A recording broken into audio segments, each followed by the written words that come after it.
Ce soir, l'audience solennelle, ça a permis de faire le point de l'année 2019 et d'ouvrir l'année 2020. Donc le point de 2019, l'accent a été mis sur deux messages principaux. Le premier, c'est le dépôt des comptes annuels, c'est-à-dire la comptabilité, le bilan des sociétés. Dans la mesure où précédemment, ça fait 3 ans maintenant que je suis président, avec le recul, j'ai pu constater qu'il n'y avait pas la même égalité de traitement entre toutes les entreprises par rapport à ce sujet. Donc il a fallu remettre un peu sur les rails ce principe, mais qui n'était pas le souci principal au départ. Et le but final par rapport au dépôt des comptes était devenu nécessaire dans le cadre de la prévention de la difficulté de l'entreprise. On constate que ceux qui se soustraient à cette obligation, bien souvent, ça reflète une difficulté, soit financière, parce qu'ils veulent le cacher à leurs banquiers, ils veulent le cacher à leurs fournisseurs, à leurs clients, parce que ça remettra en cause leur action commerciale. Et par déni, ils refusent d'admettre leurs difficultés. Et on constate ça malheureusement dans le cadre des procédures collectives, lors des audiences, que 55%, voire plus de sociétés n'ont pas de compte. Donc impossible de redresser, ils ne connaissent pas leur chiffre d'affaires, ils ne connaissent pas leurs résultats. Alors c'est de la responsabilité du chef d'entreprise, bien sûr, mais le tribunal, on n'est pas là pour accabler financièrement les gens sous des astreintes de dépôt des comptes. L'important est de les faire réagir, de la nécessité d'abord d'avoir un tableau de bord comme une voiture qu'on conduirait, qu'on sache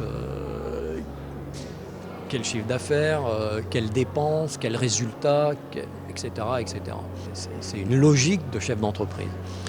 Malheureusement, on s'aperçoit que, et pas seulement pour les petites entreprises, même pour des entreprises d'importance, on s'aperçoit que le déni est souvent une des causes pour ne pas avouer ses faiblesses. Voilà, ce qui est concernant les comptes. Ensuite, ça a permis, je poursuivrai quand même sur les comptes, ça a permis de mettre à jour le registre de commerce et des sociétés, parce que beaucoup n'établissaient plus de comptes parce qu'elles n'existaient plus, elles ne faisaient plus rien, elles avaient cessé leur activité, mais elles ne savaient pas comment arrêter leur activité proprement, j'entends, au niveau juridique. Et à partir de là, ils laissaient courir.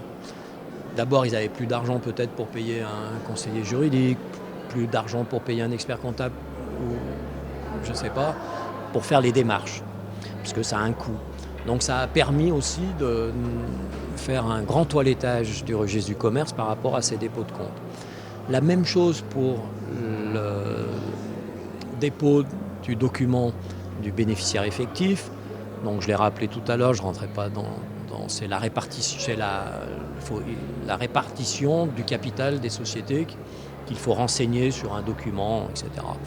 Mais sans refaire tout l'aspect technique, aujourd'hui c'est devenu une obligation, c'est dans tous les pays européens, ça a été transposé dans le droit français, et cette obligation tend à combattre le blanchiment d'argent, le détournement de fonds, etc., etc.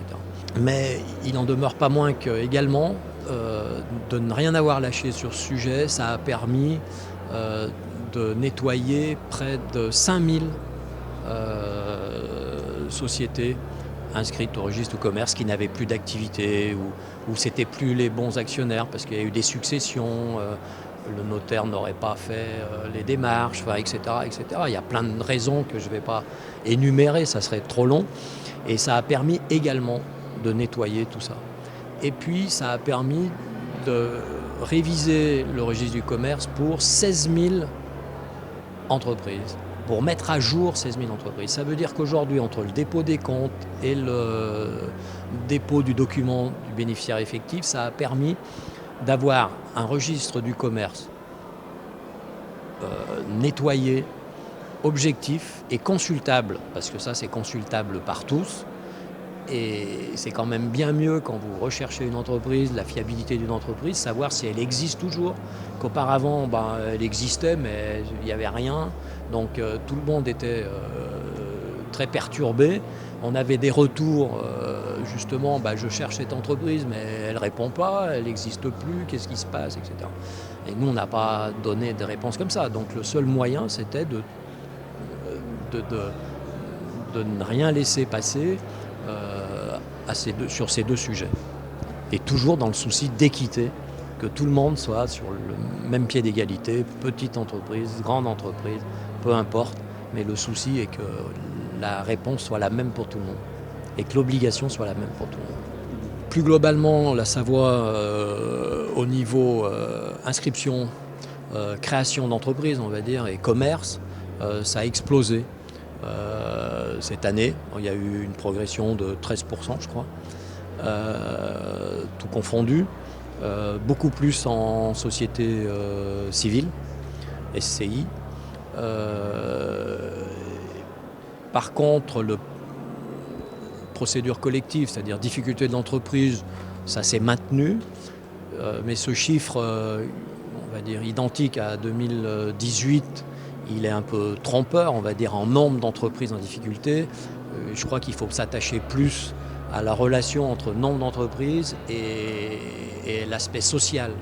À savoir que l'année dernière, ça a touché, on va dire, 1000 emplois, la difficulté d'entreprise, et cette année, ça en a touché 1300, 1400. Donc en fait, même nombre d'entreprises en difficulté, mais quand même un impact social plus important. C'est-à-dire des entreprises de plus grande taille qui ont eu des difficultés.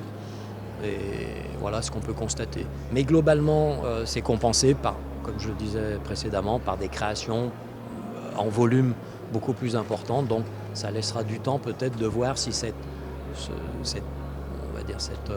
aspect social sera compensé par cette création d'entreprise. En tout cas, je le souhaite.